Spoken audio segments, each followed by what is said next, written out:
Մարդը, որ խոսում է խաղաղությունից, ինքը խաղաղության հետ առնչություն չունի, ինքը խաղաղության թշնամին է։ Հետևաբար այս թեզը, որ բերելու եմ խաղաղություն, ինքը խաղաղության հետ առնչություն չունի եւ սրան դեռ կանրադառնամ։ Երկրորդը ինչ է ասում, ասում է, եթե ես չլինեմ, մի ուրիշը լինի, Ալիևը հարձակվելու է։ Այսինքն իշխանափոխությունը հավասար է պատերազմին։ Այս նույնը 21-ին է ասա, ընտրվել է ու շարունակել է հանձնել։ Այսինքն այս տրամաբանության մեջ քանի Ալիևը կա, Նիկոլ Փաշինյանը պետք է մնա վարչապետ։ Հակառակ դեպքում, եթե Նիկոլը չլինի, ինքը պատերազմ է սկսելու Հայաստանի դեմ։ Այսինքն իշխանափոխությունը ոչ միայն չի բերելու պատերազմի, այլ իշխանափոխությունը ըստ էության կանխելու այդ պատերազմը։ Ներկա նախկինների թեզը, որ շարունակ փորձում են կերակրել մարդկանց վերարտադրվել։ Դժբախտաբար Հայաստանում որոշ նոր ուժեր, ովքեր հայտ են ներկայացրել, իրանք էլ են մտնում այս խոսույթի մեջ։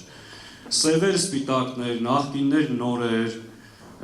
այս խոսույթը, որ ինքը շարունակելու է, թալանի վերադարձ։ Այսօր թիվ 1 թալանչի ինքն է ու իր թիմն է։ Այդ թալանով, որ անընդհատ թալանը վերադարձնեն, տան ժողովրդին շարունակում է խաբել, հիմա էլ ինչ անում։ Մարդկանց վրա կեղծ քրեական գործերը կարում, ինչ-որ թվեր է հայտարարում, հեսա առաջկայում ձեզ ասելու է, տեսեք, այսքան թիվ տարել եմ դատարան։ Ընտրեք, որ ստանամ բաժանեմ ժողովրդին։ Այս 7 տարվա մեջ ումից էլ ինչ կարացել է, վերցրել է, խլել է, այդ տարի իրանց պարգևը վճար են բաժանել։ Բայց այս թեզը իրանք առաջկայում օգտագործելու են կրկին մարդկանց մեջ այս ատելությունը գեներացնելու, մարդկանց սոցիալական վիճակից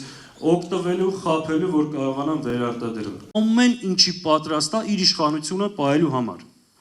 Բայց ինքը սուպերմեն չի, դա անհնարին չի։ Մյուս ամենակարևոր, ասում են մեկը ինչ ուզում եք արեք, կեղծելու են։ Մենք էլ ասում ենք գլուխը պատին կտակ կեղծի։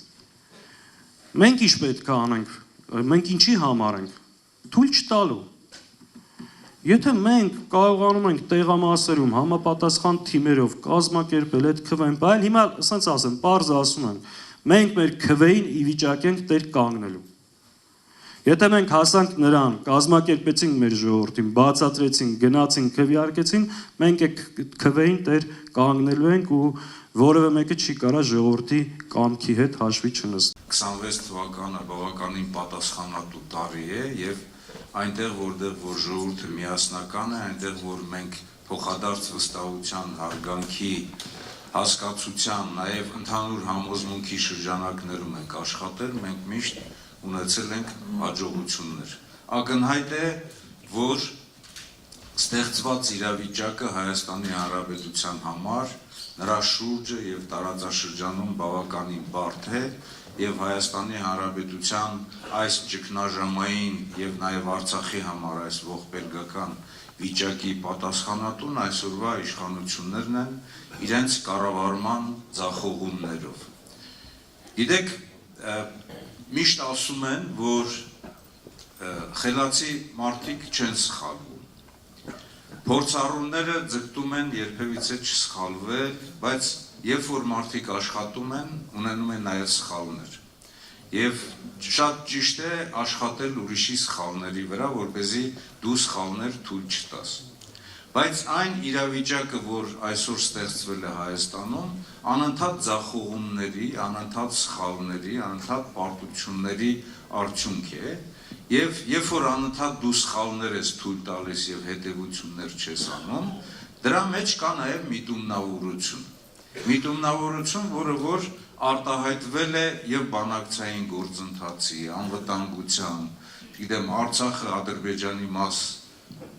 ճանաչելու այդ բոլոր աշխատանքներում, այստեղ նաև կա դավաճանական հիմք։ Այս ամենի պատասխանատուն այսօրվա իշխանություններն են։ Եվ մենք չպետք է թույլ տանք, որ Հայաստանը, Հայաստանի Հանրապետությունը գտնվեն եւ հայտնվեն բավականին բարդ վիճակում։ Մենք իրատեսական համարում ենք պայքարել արցախցիների Արցախ վերադառնալու իրավունքի համար։ Մենք կարծում ենք, որ այստեղ կա հնարավորություն, սա շատ բնական եւ տրամաբանված պահանջ է, սա նաեւ ընկալելի է շատ աշխարհի հիմնական գերտերությունների կողմից, սա շատ ընկալելի պահանջ է։ Ինչքանով է սա հավանական, ինչքանով է սա իրատեսական, առնվազն այդ պահանջը ֆիքսելը եւ մեր արտաքին քաղաքական օրակարգում սա ունենալը միանշանակ իրատեսական է, պետք է եւ այդ իրավունքի գոնե բանակցային մակարդակում ֆիքսելը միանշանակ իրատեսական է։ Հետո արդեն սա ֆիքսելուց հետո պետք է մտածենք արդեն մնացածի մասին։ Բայց այն, որ սրանից այս իշխանությունները չեն խոսում ու ասում են չկա, այսինքն ինչ են ասում են սա իրատեսական չի, հետաբար չենք էլ ուզում սրանից խոսել, սա ես կարծում դավաճանական մոտեցում մեր պետական ազգային շահերի նկատմամբ։ Ինչքան էլ ինչ որ մեկին թվա սա անիրատեսական, սա միանշանակ պետք է լինի մեր արտաքին կանոնակարգում, ես համոզված եմ, որ այս հարցը օրակարգում պահելով մենք ոչ թե թույլատնելու ենք մեր դիրքերը, այլ շատ ավելի ուժեղ են դարձնելու մեր բանակցային դիրքերը, որովհետև այնինչ մենք ուզում ենք, այնինչ մենք պահանջում ենք, սա անկալելի է, սա արդար է, իրավական առումով մեկնաբանվում է, ապացուցելի է եւ այստեղ սրանից հրաժարումը ուղղակի չես կարողանում նորմալ լեքսիկոնով սա բացատրել, թե ինչպես կարելի է այս իրավունքից հրաժարվել։ Արցախի 150-160 հազարը 94 թվականի 15-300,000 հրաշալի կլներ։ Բայց եկեք նայեք իրականության ամբողջովին։ Ինչ եմ սա ասում։ Հիշենք նաև թե այդ ժամանակ ինչ վիճակ էր Հայաստանում, երբ որ Ռոբերտ Քոչարյանը եկավ Հայաստան եւ դարձավ նախագահ։ Աղքատությունը Հայաստանում 54% էր։ Թոշակը, միջին թոշակը Հայաստանում 6000 դրամ էր եւ ամիսներով թոշակառուները չէին ստանում, դասատուներ աշխատավարձ չէին ստանում, տնտեսությունը մեռած էր։ Իրա գնալուց հետո թոշակը 5 անգամ բարձրացել էր միջին թոշակը։ Անցել է 17 տարի, այն ժամանակ 30,000 էր, դարել է 49,000,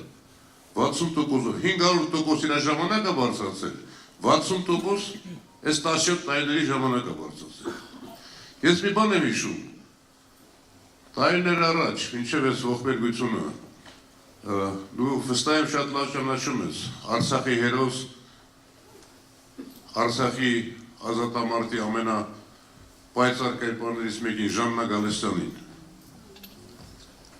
Ժաննա Գալստյանն ասում է, երբ որ Քոչարյանը նախագահ էր Հայաստանի եւ գալիս էր Արցախ, ասում էին, պարոն նախագահ, Արցախին քիչ ես էլի հատկացումներ անում, քիչ ես միջոցներ տրամադրում Արցախին։ Քոչարյանը որ Արցախից էր, չէ, ուղնուցուցով, ասում էր ժողովուրդ, բա աղետի գոտին։ Հիշում եք, չէ, ամբողջ աղետի գոտին ինչ վիճակում էր։ Այդ ամբողջը նաև այս կողմը ունի, այդ ամբողջը նաև այդ աշխատանքները պիտի արվեր։ Եվ երկրորդ հարցի հետ կապված են։ Իհարկե, դա մեր քաղաքական օրակարգում լինելու, մեր մանակսուրի թեման լինելու, եւ եթե նկատել եք, այդ թեմայով էլ ամենաակտիվ աշխատում է նախկին արտգործնախարար Վարդան Օսկանյանը, Ռոբերտ Քոչարյանի արտգործնախարարը եւ այդ թիմը, որ հիմա արցախցիների, նախարարների, մյուսների հետ, պատգամավորների հետ աշխատում են։ Հայկական ասացված կազմա միջև երեխան չի լացում, մայրը կատ չի տալիս։ Այսօր մայրը Հայաստանի կառավարությունն է, որը չի ուզում երեխային լացի ձայնը լսել։ Դրա համար Արցախի հարցը, արցախցիների հարցը, որ պետք է հետ վերադառնան, չի քննարկվելու ոչ միացյաններում, մինչև իշխանափոխություն չլինի։ Իսկ ինչ վերաբերում է մնացած հարցերին, կարելի է ժամերով, օրերով հարցեր տալ, խոսել եւ ժամանակը չի հերիքի։ Ուղղակի ինչ նախնդիրը։ Ճիշտ է, շատ սխալներ են ունեցել մեր նախկին իշխանությունները, որ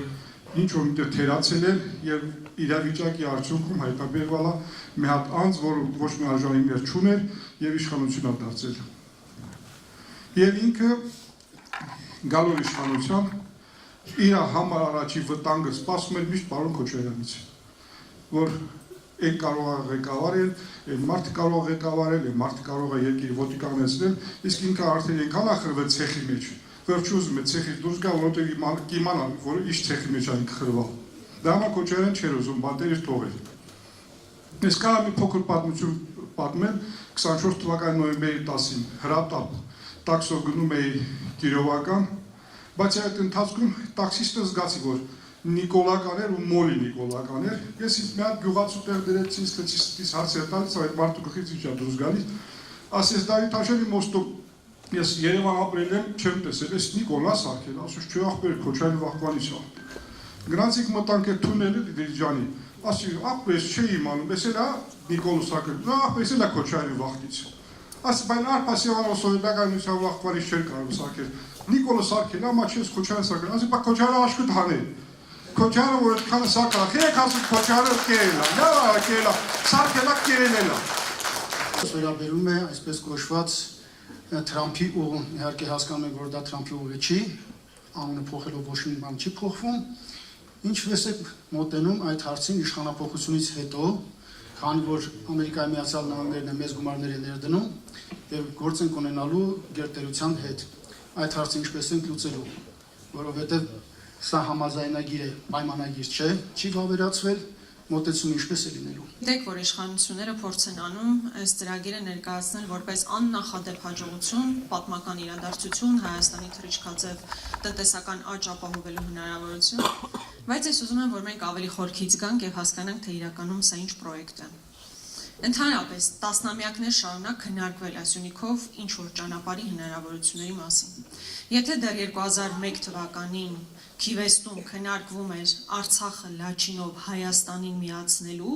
եւ Նախիջևանը Ադրբեջանին կապող ճանապարհ, որ էստակադաներով էր լինելու եւ մեր տարածքային ամբողջականությունը չէր խաթարվելու, ապա այսօր մենք ունենք ընդհանրապես այլ իրականություն։ Արցախը հանձնված, Լաչինը չկա, բայց դեռ շարունակվել են բանակցությունները այս ճանապարհի մասով եւ նույնիսկ այն տրամաբանությամբ չի, որ մենք կարողանանք հասկանանք, մենք ամբողջությամբ վերահսկողություն ունենալու ենք այդ ճանապարհի վրա, թե չենք ունենալու։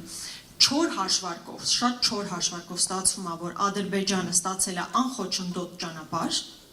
իր հիմնական ցանկությունը, որպեսզի թուրքական աշխարհը կարողանա անխոչնդոտ միմյանց հետ կապ ունենա։ Եվ այսօր Ադրբեջանի հիմնական պահանջը, որ Հայաստանի Հանրապետությունում հայի անուն ազգանունով դեմքով մարդ պետք է հանդիպի, իրականություն է դարձել։ Հիմա դա իհարկե փորձում են փաթեթավորել, որ back office լինելու, front office լինելու, այսինքն հայերը հետևն են լինելու նստած, ինչ որ մարդիկ դիմացն են լինելու նստած, բայց չոր հաշվարկով դա է ստացվել։ Ադրբեջանն ասել է, ես այս տարածքով պետքա գնամ ու հայի դեմք չպետքա տեսնեմ, իրականացրել են։ Ու անխոչնդոտ։ Այդ բառը ինքնին նշված է պայմանագրի մեջ։ Իհարկե որպես հակադարձում ասում են, բա պայմանագրի մեջ է 16 անգամ տարածքային ամբողջականություն ու սուվերենություն բառերն են նշված, հա հետո ինչ որ նշված է, նույնիսկ ավելի կասկածելի է թվում, որ այդքան շատ է նշված։ Բայց այն, որ մեր սահմանապահները 24%-անոց, թե 26%-անոց մեծ հաշվով ազդեցություն են ունենալու այդ պրոյեկտի վրա, դա եւս փաստ է։ Սա սարսափելի իրողություն է, որի մենք ականատես ենք լինում։ Մենք ինչ էինք ասում, որ ցանկացած պրոյեկտ, որ իրականացվում է, պետք է փոխադարձության տրամաբանություն ունենա։ Հիշում եք առաջին օգոստոսի 8-ի պայմանագիրը, որ կնքվեց, ասում էին հետևյալը, Սյունիքով անցնող ճանապարհի վրա ինչ ռեժիմ լինի, մենք նմանատիպ ռեժիմ ստանալու ենք։ Այսինքն փոխադարձ է լինելու, մեր կողմից միակողմանից իջում չի լինելու։ Բայց ելի տեսանք, որ չոր հաշվարկով տեղի ունեցավ հակառակը։ Հիմա մենք այդ հարցադրումները տալիս ենք, մենք անխոչնդոտ որևէ տեղով անցնելու ենք։ Օրինակ ես որ ուզենամ գնամ Կապան։ Գորիս Կապան ճանապարհը տվել եք։ Հիմա այդ ճանապարհով ես կարամ անխոչնդոտ այդ մի քանի կիլոմետրը գնամ, որ ինձ էլ ադրբեջանցին չկանգնացնի, ինձնից պասպորտ չստուգի։ Կարամ այդ ճանապարհով անխոչնդոտ գնամ, չեմ կարող։ Կարամ Նախիջևան Երասխով անխոչնդոտ գնամ, չեմ կարող։ Մեր ասածը հետևյալն է, եւ հղում կատարեմ ձեր կարևոր այդ ֆրազային, որ գերտերության հետ գործ ունենք, այո, Միացյալ Նահանգները որպես գերտերություն ներկայացվածություն ունեն արդեն այստեղ, եւ մենք չենք կարող այլևս հաշվի չնշտել այդ իրողության հետ։ Այո, եթե լիներ այլ ուժ բանակցող, ես վստահ եմ, որ մենք այս օրին չէինք հասնի միանշանակ, բայց մենք հիմա ունենք իրողություն եւ ասում ենք, որ այդ ծրագիրը պետքա դարձնել այնպեսին, որ մեր շահերից բխի։ Այսինքն առնվազն Նախիջևան Երասխ ճանապարհի մասին հրամայական է, որ մենք դնենք սեղանին։ Եթե Ադրբեջանը կարողանում է այդ ճանապարհով գնալ եւ անխոչնդոտ, մենք էլ ուրեմն պետք է կարողանանք հնարավորություն ստանալ անխոչնդոտ ճանապարհ Երասխ Սադարակ այդ ճանապարհով անցնել։ Դա պետք է բանակցել հաշվի առնելով քո պետական շահը։ Այսինքն մենք ունենք իրողություն, որի հետ առերեսվում ենք, որի խութեր հասկանում ենք, որտեղ լուրջ խնդիրներ տեսնում ենք, եւ դրա համար պետք է լուրջ բանակցություններ, որոնք մեզ կտան նոր հնարավորություններ։ Երկրորդ կարևոր բանը, որ ուզում եմ անպայմանորեն նշել, հետեւյալն է. դու գիտեք, որ կա 70, ուզում եմ թիվը ճիշտ հիշել, 74-26, թե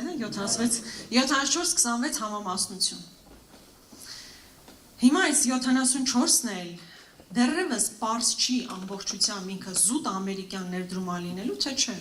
որովհետև տարօրինակ է, չէ, բոլորիս համար տարօրինակ է, թե ինչու է Միացյալ Նահանգները Ադրբեջանի հետ բանակցում Տրամպի ուղու վերաբերյալ։ Եթե Տրամպի ուղին մեր ճանապարհն է, մեր տարածքով անցնող ճանապարհն է, մեր կոմունիկացիաներն է, մեր սուվերենությունն է եւ այլն, Ադրբեջանը ինչ գործ ունի Բաքվի հետ բանակցումը Տրամպի ուղու հետ կապված։ Այդ չեմ ասում, որ ներդրումների հնարավորություն են քննարկում Տրամպի ուղի հետ կապված։ Այսինքն այստեղ լուրջ խնդիր կա, բա որ մի տարուց Միացյալ Նահանգներն ասում է, ես այդ տարածաշրջանում շատ մեծ հետաքրքրություն չունեմ եւ իմ այդ մասնաբաժինը վաճառում է պայմանական Թուրքիային, որ հիմնական օպերատորն է տարածաշրջանում։ Մենք ստեղ ասելու բան պիտի ունենանք, թե չպիտի ունենանք։ Դա կարգավորված է փաստաթղթով, կարգավորված չի։ Իհարկե այնտեղ ասում են պետքա կոնսենսուսով լինի, հայկական կողմը պետքա իր համաձայնությունը հայտնի, այսօրվա իշխանությունը երազեին։ Կասեն ինչ խնդիր կա, տվեք Թուրքիային, բայց չէ որ եղբայրություն, հարևանություն եւ այլն, բայց մենք հասկանում ենք, չէ որ դա խնդիր է։ Այսինքն այդ խնդիրը եւս կա, որ հաջորդ իշխանության համար լրջագույն մարտահրավեր է,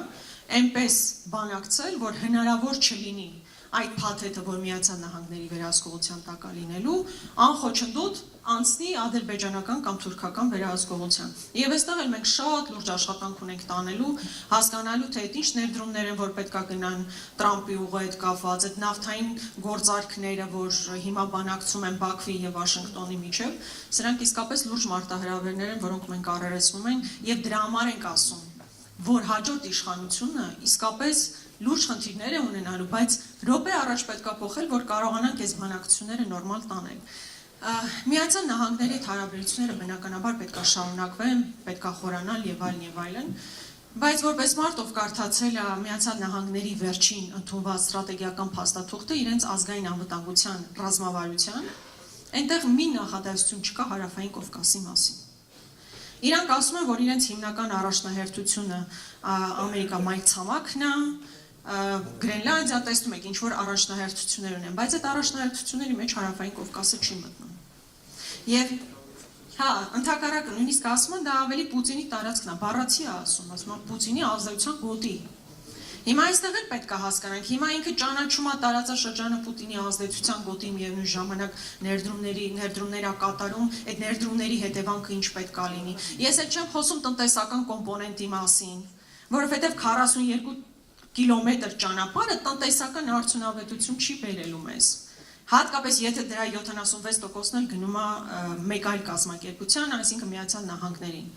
Որպեսզի դուք հասկանաք ընդհանուր պատկերացում, այսօր Թուրքիան եւ Ադրբեջանը Վրաստանի տարածքով իրանք հաղորդակցություն ունեն։ Եվ իրանց թողունակության շատ փոքր հատվածն է ծածկվում, այսինքն Թուրքիան Ադրբեջանին կապող այլ խողովակներ կան, քան այն ինչ պետք է հիմա կառուցեն Հայաստանի Հանրապետությունում։ Այսքան խոսում են խաղաղություն, բայց Թուրքիայի եւ Ադրբեջանի այդ սահմանը փակ է։ Իսկ եթե այս կոնֆլիկտի պատճառով էլ Իրանի հետ որոշակի լարվածության ֆոնին նաև Իրանի սահմանը փակվի, այսինքն դառնալու ենք երկիր, որի 4 հարևաններից 3-ը փակ է պահում սահմանը, այսինքն իսկապես աշխարհաքաղաքական լուրջ մարտահրավերներ են այստեղ առկա, որոնք կարող են հաղթահարվել եւ հնարավորություններ դարձնենք նորմալ բանակցությունների միջոցով, իսկապես նորմալ բանակցությունների միջոցով։ Քանի որ միջև այս բանը չեմ խոսել, հուսամ շատ չեմ ձանձրացնում մի բան ասեմ։ Աշխարհն իսկապես շատ արագ է փոխվում, եւ սա հավանաբար վերջին 1 ամսվա ընթացքում ամենահաճախ արտաբերվող նախադասությունն է, որ աշխարհակարգը փոխվում է։ Հիմա մեծ հաշվով չկա այդ աշխարհակարգը։ Եվ այդ համատարած փոփոխությունների ֆոնին իսկապես պետք են լուրջ մասնագետներ, պրոֆեսիոնալ մարդիկ, ովքեր կկարողանան զգան փոփոխությունների շունչը, կկարողանան հասկանան, թե սխալը իրավիճակում ինչ է պետք անել, ում հետ ոնց բանակցել, ոչ թե գնալ ստորանալ ամեն գնով, ոչ թե Ալիևի Էրդողանին շնորհակալություն հայտնել չգիտես ինչի համար, այլ իսկապես մարդիկ, ովքեր ճիշտ կգնահատեն Իրանի հետ հարաբերությունները, Ռուսաստանի հետ հարաբերությունները, Միացյալ Նահանգների հետ հարաբերությունները, ոչ թե այս ֆոնին կխոսեն Եվրամիության անդամակցության մասին, այն ժամանակահատվածում, որ Եվրոպական միությունը էկզիստենցիալ խնդիր ունի, պարզ չի ինքը կմնա թե չի մնա առաջիկա տարիներին, այլ ռեալ հաշվարկ կանի հողի վրա ու կհասկանա, թե որոնք են լինելու մեր շահերը։ Ցանկացած փոփոխության ժամանակ ինչքան մարտահրավեր կա, նույնքան հնարավորություն կա։ Եվ մեզ պետք է իսկապես ուժեղ թիմ, ուժեղ առաջնորդություն, պրոֆեսիոնալ մարդիկ, ովքեր կկարողանան այս բարդ աշխարհակարգում իրական հնարավորություններ ստեղծել եւ ոչ թե ընդհակառակը ընկղմվել նոր մարտահրավերների մեջ։ Հայաստան դաշինքը ոչ միայն այս փուլում եկեղեցու վրա, որ այս հարձակումներ ուժ գնացել են, այլ եթե հիշում եք, դրանից առաջ ուրիշ մարդկանց միջոցով, նոր Հայաստան նոր հայրապետ շարժում կար, դրանից հետո ուրիշ էլի շարժումների միջոցով փորձեցին ճնշում գործադրել մայրաթորի վրա, մենք բոլոր այդ հարձակումների ժամանակ ամբողջ մեր կազմով, մեր գործընկերներով կանգնած ենք եղել հայ առաքելական Սուրբ Եկեղեցու կողքը։ Որևէ մի սանտիմետր չենք նահանջել, նաև դուք եք ներկա եղել, այստեղ շատերն են ներկա եղել, եւ Նիկոլ Փաշինյանը եկեղեցու գրավելու այն ծրագիրը, որ կար Տիրադավ եպիսկոպոսների առաջնորդությամբ, ձախողել է հենց ձեր շնորհիվ, հենց հավատավոր ժողովրդի շնորհիվ, ուղղակի ջախջախիկ պարտություն ա կրել։ Այդ օրը ծրագիր ունեին իրենք, մենք էլ գիտենք այդ ծրագրի մասին, որ պիտի ներխուժեն Մայրաթոր Սուրբ Էջմիածին եւ կատարեն պղծություն։ Այդ ամեն ինչը կազմակերպված էր, եւ մենք եւ քաղաքական դաշտը եւ տարբեր ուրեմն գործիչներ, այդ թվում նաեւ մշակութային գործիչներ, այլ ոլորտի մարդիկ կարողացան այդ օրը լուր համեստ պաշտպանել մեր սրբության սրբոցը, Մայրաթոր Սուրբ Էջմիածին։ Եվ դա ի պատիվ մեր ժողովրդի։ Եվ ես ուրախությամբ ուզում եմ նշել նաեւ մենք ունենք որոշակի ինֆորմացիա, որ դրանից հետո իրենց մեջ այդ տիրադավների մեջ տունը կռիվ անկել։ Հիմա տարբեր ուրեմն քննարկումներ ա լինում իրենց մեջ եւ այս առումով շատ կարեւոր արձանագրում պետք է անենք։ Այսինքն եթե լինի փորձ նորից էլի գնալու, էլի մենք քաղաքական բոլոր տարաձայնությունները այդտեղ մենք ինչ որ բանի խնդիր չունենք, որ ներկայանանք որպես Հայաստան դաշինք եւ այլն, լուր որպես հայ առաքելական Սուրբ Եկեղեցու հետևորդներ գնալու ենք եւ պաշտպանելու ենք մեր սրբության սրբոցը։ Ամսի 7-ին Հայաստանում իրավիճակ կարա փոխվի, որովհետեւ եթե մեզ այդքան համոզում են, որ դա անհնար է, ուրեմն այդտեղ մի բան կա, մի վախ կա։ Ու այս իր գործունեությունը նայեք, այս հանգիստ մարդու գործունեություն չի, այս արխային մարդու գործունեություն չի։ Փոփոխության տարբերակ կա, ամսի 7-ին Հայաստանում իրավիճակ կարա փոխվի։ Դրա համար կենտրոնանանք դրա վրա։ Էսա մեր ծրագիրը։